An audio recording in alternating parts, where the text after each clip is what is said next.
aku Angelika Stefani dari kelas 12 Antropologi A dan juga Aurora Belian Elisa dari kelas 12 Antropologi A. Nah, hari ini kami mau mewawancari seseorang. Tapi sebelum itu kamu tahu nggak ikatan sosial itu apa? Oh, itu tuh hubungan individu dengan individu yang terikat dalam suatu norma nilai-nilai kebudayaan.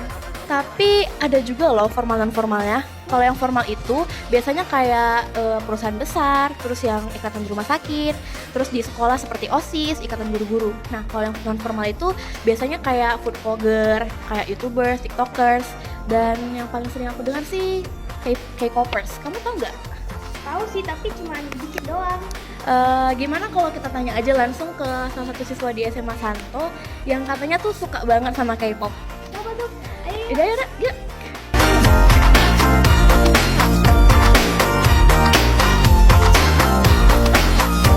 Halo, perkenalkan nama aku Angelika dan Saya Aurora. hari ini kami akan mewawancarai salah satu siswa SMA Santo yang bisa dibilang K-popers. Boleh perkenalkan namanya? Perkenalkan, namaku Jonathan Jika Saragi dari kelas 12B. Aku dengar-dengar kamu suka banget ya sama K-pop. Ya, bisa dibilang aku suka sama K-pop ya, jadi bisa dibilang aku nih K-popers. Kalau gitu kami ingin bertanya sedikit tentang K-popers yang akan dimulai dengan Aurora. Oke, pertanyaan pertama nih. Apa yang membuat seseorang disebut sebagai K-popers? Kalau menurut aku ya, orang yang dianggap sebagai K-popers itu adalah orang-orang yang ngikutin sebuah grup K-pop gitu ya. Mulai dari ngikutin lagunya, ngikutin comeback albumnya, konsernya, dan macam-macam deh.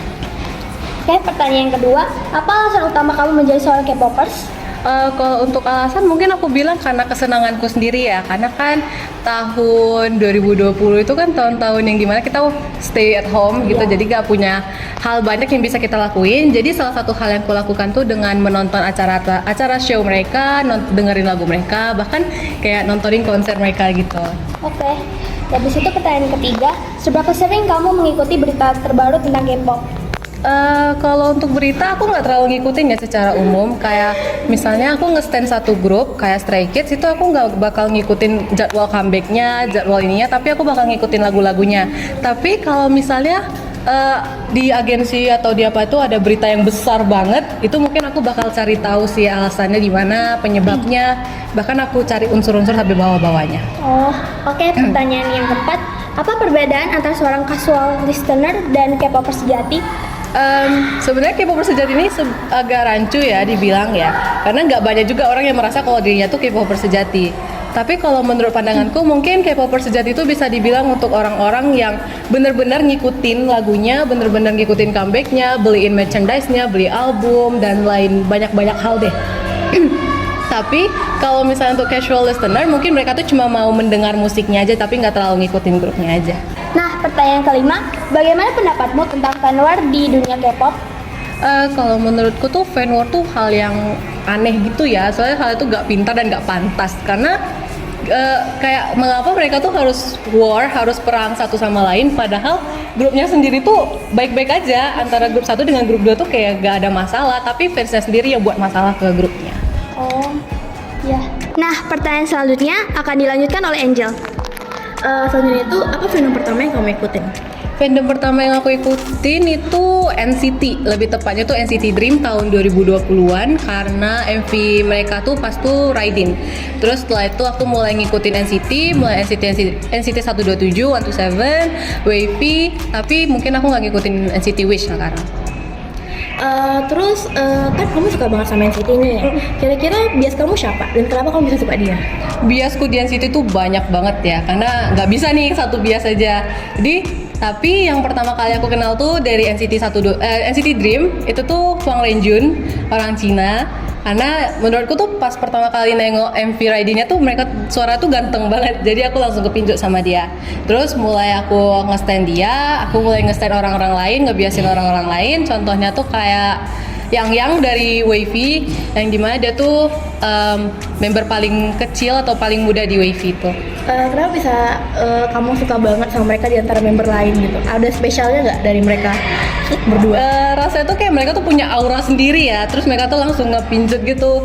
Kayak contohnya yang tuh rapnya bagus, jadi kayak pertama kali nengok yang nge-rap itu langsung, wah ini yang keren banget, aku bakal ngebiasin dia kayak gitu. Selain dari NCT ada nggak bias kamu di grup lain, misalnya Stray Kids atau TXT gitu? ikutin?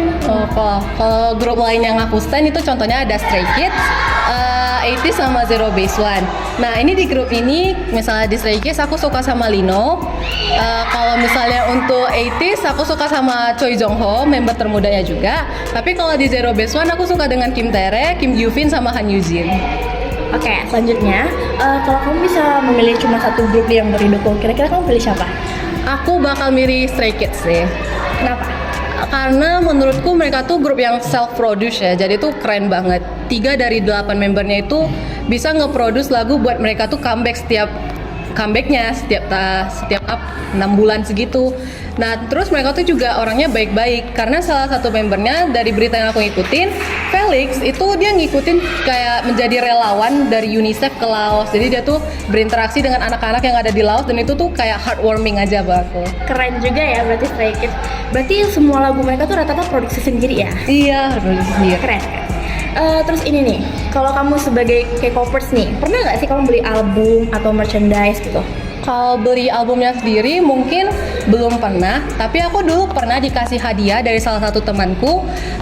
Itu tuh album Jewel Case-nya Stray Kids yang Ordinary, pas aku sekitar kelas 9 SMP sebagai hadiah ulang tahun.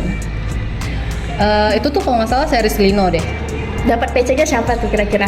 Dapat PC-nya dapat Jong In, member termuda. Seneng nggak atau gimana gitu perasaannya dapat PC Ion gitu?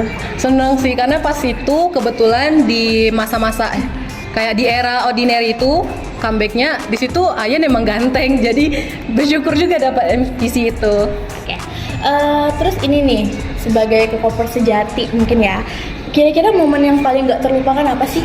Wah, kalau tak terlupakan tuh mungkin bisa dibilang banyak ya. Tapi salah satunya seperti aku bilang tadi tuh dapat hadiah dari temen album Jewel Case yang harganya tuh untuk kantong anak SMP tuh gak murah. Iya, 200.000 gitu.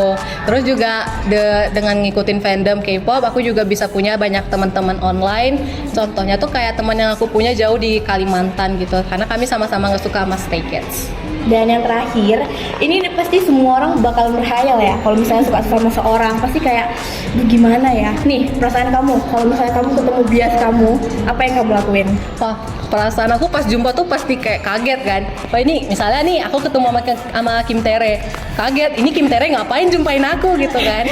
Tapi hal yang dilakukan mungkin nggak banyak, karena kan kita juga canggung, nggak kenal satu sama lain. Terus juga ada perbedaan bahasa gitu. Tapi mungkin hal yang mungkin aku lakuin itu muji ya, karena dia tuh ganteng, suaranya juga bagus, lucu. Nah kemudian kalau mungkin setelahnya itu aku mungkin bakal ngajak foto ya. Itu hal yang paling mungkin dilakukan ya. Pamerin. Iya, kita pamerin. Aku ketemu sama Kim Tae-ri loh gitu. Tanda tangan juga nggak sih? Iya, itu juga boleh. Ternyata pertanyaan udah pada habis dan ternyata seru juga ya wawancara sama seorang K-popers. Nah, sekian dulu dari video kami. Saya Angelika. Saya Aurora. Terima kasih dan sampai jumpa lagi. Bye.